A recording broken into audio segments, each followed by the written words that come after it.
Maryland, who I don't know if he's here anymore, but it was on cocaine use and largely the effect of crack on communities.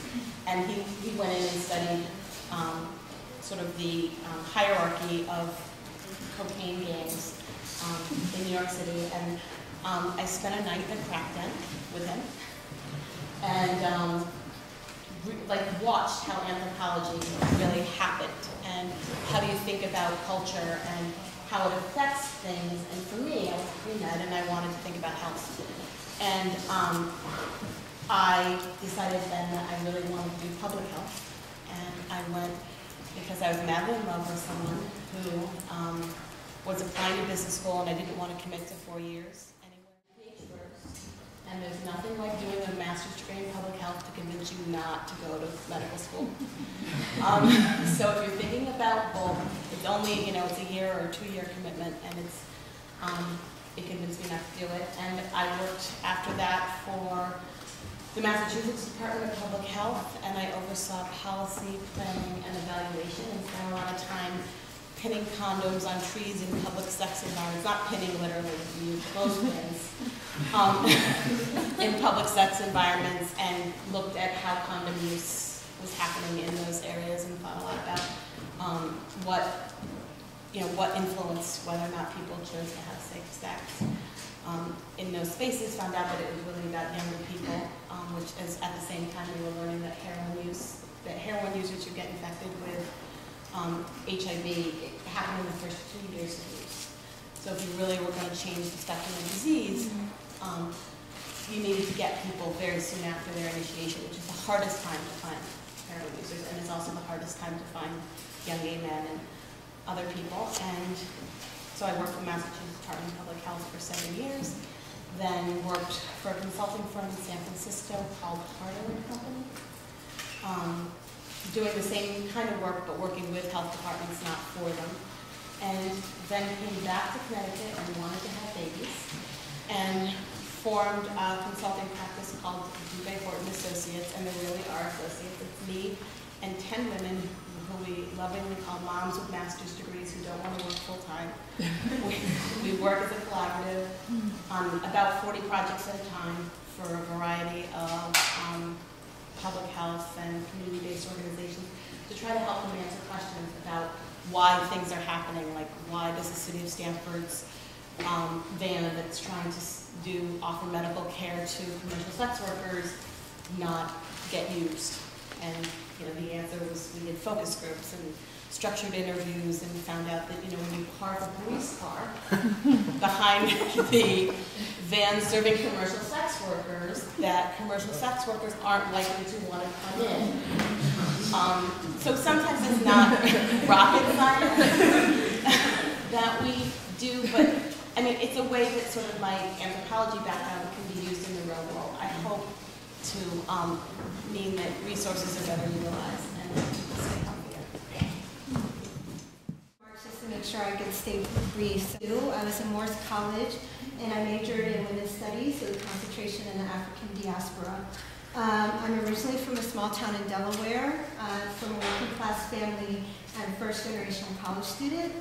And my first jobs after Yale was a sort of a collection of part-time gigs, working for Yale Dining Services, Yale Recycling, and as a waitress. So I think it's fair to say I've taken a non-traditional path, but things did turn out okay for me eventually.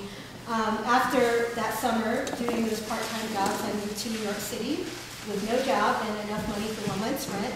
And I worked selling shoes for a while, and then I managed to land a job, my first real job, as a community organizer, which meant that I was working on economic justice campaigns, working to get people engaged to improve the social safety net. After that, I worked for a period as a development associate in fundraising for the Core New York Leadership Center, where I helped with events and also lots of communications and marketing aspects. And then I sort of got a little frustrated with the limited career ladder in the nonprofit sector and decided I needed an advanced degree. So I went for my Master's of Public Administration at New York University with a specialization in international policy and management. So while there, I did lots of stuff that caused unending stress. Like I worked 20 hours a week at the Research Center for Leadership in Action with Mitty, actually, who you'll meet soon enough. And I also was a teaching assistant in the fall semesters for a freshman honor seminar in leadership.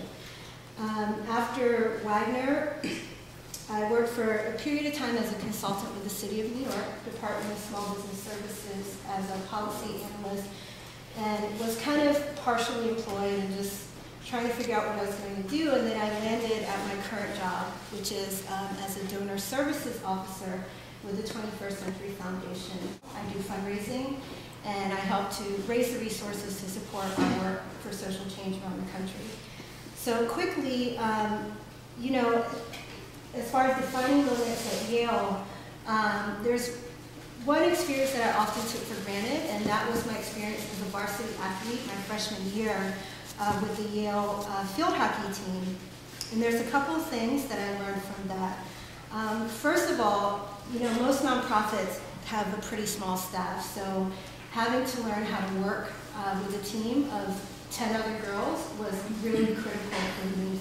I was a goalkeeper, so if I was scored on, it wasn't just my failure. It meant that 10 other people, the ball had to get through 10 other people before it got to me.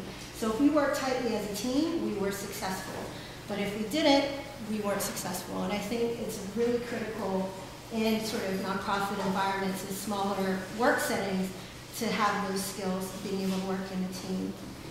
The other thing that I learned was learning how to anticipate. As a goalkeeper, I couldn't just sit back and wait attention to everything happening on the field. I had to be able to notice breakdowns in the offensive end, breakdowns in the defensive end, and have a plan in advance of how I would respond to it. And this type of skill is also critical in the nonprofit world. Even if I'm in a specialized position, it is important that I don't work in a silo and that I understand what all of my colleagues are doing. That way we can, you know, effectively address problems and crises as they come up. And if you have worked with nonprofits, you'll know there's always crises, there's always fires to put out, there's always problems. And so the final lesson that I learned from my sports experience was really about the importance of strategy.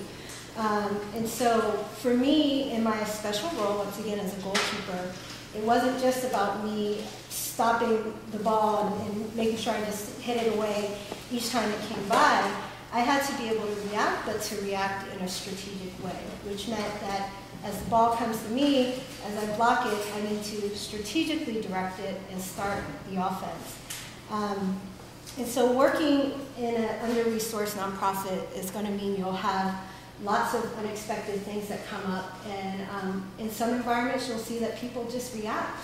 They don't really think things through, they just react, and resources are wasted, there's more problems created, it creates tensions within the team. So I found that what's made me a valuable asset in all the places I've worked is my ability to, under pressure, still think strategically, and to still make sure that, you know, there was some strategy behind what I was doing. So I'll stop there, and definitely afterwards, I'm sure we'll have a chance for more questions. Howard in 2004, and then followed by Hillary Clinton and President Obama during their campaigns this past cycle as well. And so I write a lot of articles about votes and sort of what's happening in politics. And I got there, I guess I'd always knew I kind of wanted to be a journalist. I came to Yale, I did a lot of internships when I was in college. I worked at the paper down the block here. And after that, I got out of school and I did an internship at the Washington Post, right out of school actually. And it turned out to be lucky. It turned out to be lucky in one sense, but they told me when I was interning that this internship will turn into a job. But by the time I got out, the economy was bad. This is common, I feel like, all the time in this cycle.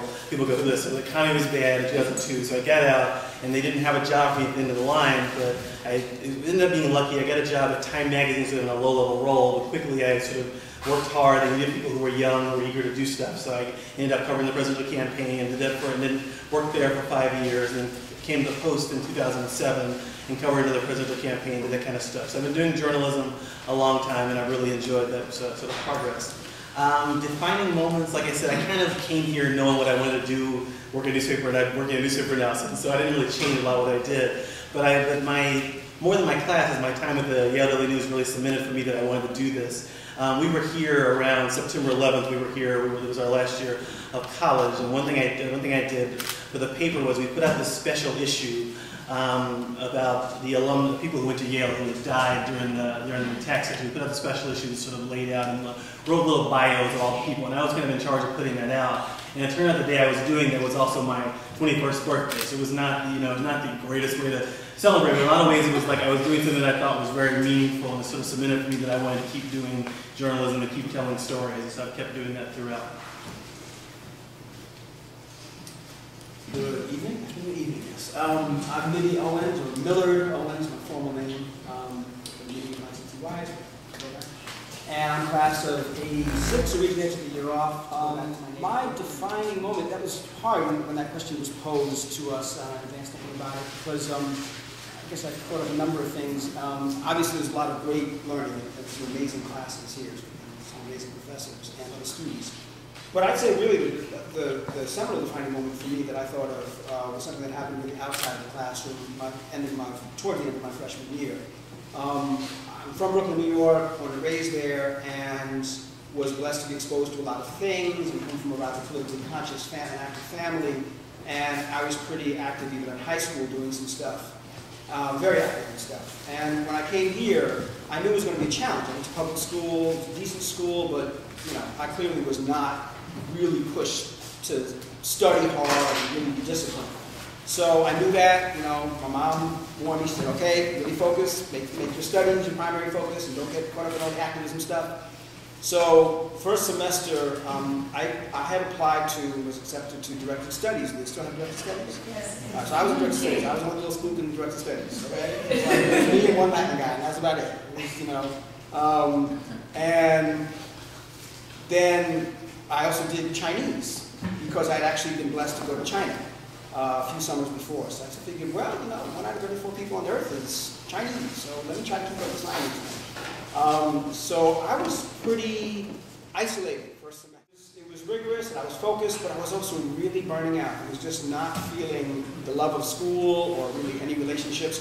Also had an interesting freshman dorm situation with 4 white roommates and 1 black roommate who I couldn't relate to that well because he was extremely preppy, very, very different background. Alphas came back, and I didn't know anything really about the black tradition. So it was like a world between me and also my white roommates as well. So I was kind of out of it. And the second semester, I started coming over to the house and getting involved somewhat, and then I got involved with a play here. Is Heritage Theater Ensemble still going on? Yeah? Okay, beautiful. And so I did a little of that, and then I had a talk with a graduate student who I was here on campus. He was very open. He also wore a Malcolm X pin, so we'd stop and chat about stuff. And he asked me, what brought me to Yale, what was I interested in? So we had an interesting talk, and I told him, I did a lot of activist stuff in high school, and I really want to focus on my work and make school focus on my studies and not be involved with a lot of other stuff. And he said, make sure you are true to your soul and your spirit. Obviously, you want to make the most of what Yale has to offer in terms of academics. But, life is not just about the books, and learning doesn't happen just from the books. And, it really was defining for me because I did open myself up not only to doing that play, but to becoming involved with the Black Student Alliance. You all say BSA now, we said BSAY, whatever you said. And got very involved with that, and then of course a lot of the anti-apartheid investment stuff was resurrecting itself. And it had been very active in the 70s, and then came back in the late 80s, so mid to late 80s. So I became very involved with that, probably went a little overboard again in the activism stuff. But really, the house was such a critical part. The house and that involvement, and that network of students between the cultural work and the political work, which also engaged me in some work in the Navy. It was really critical for me in terms of feeling more at home at Yale and feeling like I had a greater sense of purpose between the academics and the learning outside the classroom. And then I'll just quickly say, in terms of career trajectory, basically my work has been in nonprofit community-based organizations. That's how I sort of cut my teeth doing community organizing and community development. I've seen the bumper sticker, think globally, act locally. And I really like that because in high school I was very concerned about some of the international foreign policy stuff that the U.S. was doing in South Africa, El Salvador, and I was learning all this this global stuff, but I also recognized that when I went back to Brooklyn, I really didn't have an answer for basic questions like, again, this was the 80s in New York, like, okay, so why are our communities still so bombed out? Why are the only businesses, funeral parlors and beauty salons and whatever, why? And I just couldn't answer this stuff, even though I had all this highfalutin analysis. So I wanted to learn something about community development, community economics, and so I went to work for a housing organization doing community development in Massachusetts. I did my master's in community economic development. Then I went over to Zimbabwe and I was there for a while. Then came back and went to North Carolina and worked for an organization called Self-Help doing community development finance to learn about how finance works in the interest of communities.